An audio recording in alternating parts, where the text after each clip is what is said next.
8 मे जागतिक गाढव दिन विशेष. महाराष्ट्रातील ॲनिमल राहत संस्थेने 350हून अधिक गाढवांची वीटभट्टीच्या त्रासदायक कामातून सुटका केली.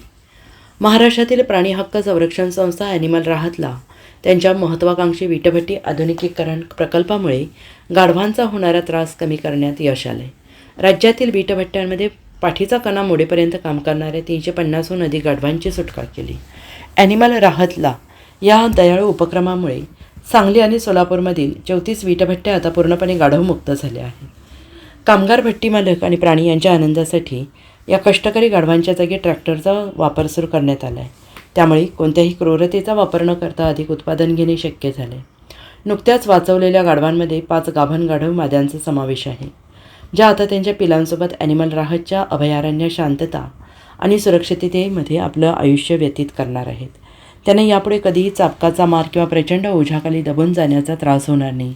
वीटभट्टी उद्योगात वापरल्या जाणाऱ्या गाढवांना थकवा, जखमा, कुपोषण असून सततच्या उष्णतेत कंबरतोड ओझे ओढण्याचा प्रचंड त्रास होतो. तरीही गाढवाच्या वापरामुळे त्यांच्या मालकांना फार कमी पैसे मिळतात, असे ॲनिमल राहतचे वरिष्ठ समुदाय विकास व्यवस्थापक शशिकांत भारद्वाज यांनी म्हटलं आहे. माझं नाव मारुती संभाजी मोहिते. मी राहणार जयसिंगपूर. माझा व्यवसाय हा अंकली आणि पोतळी इथे 15-16 वर्ष माझा व्यवसाय आहे.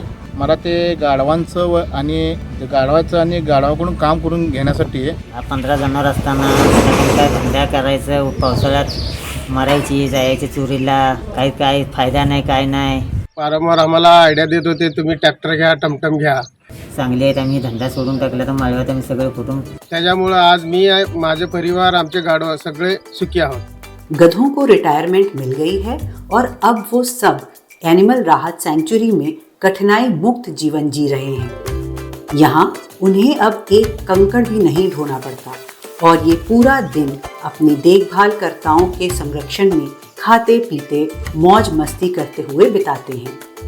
2015 से 2024 तक एनिमल राहत ने 34 ईंट भट्टों से 360 से अधिक पशुओं को माल ढुलाई के काम से मुक्त कराकर इन भट्टों को पूरी तरह से मशीनीकृत कर दिया है.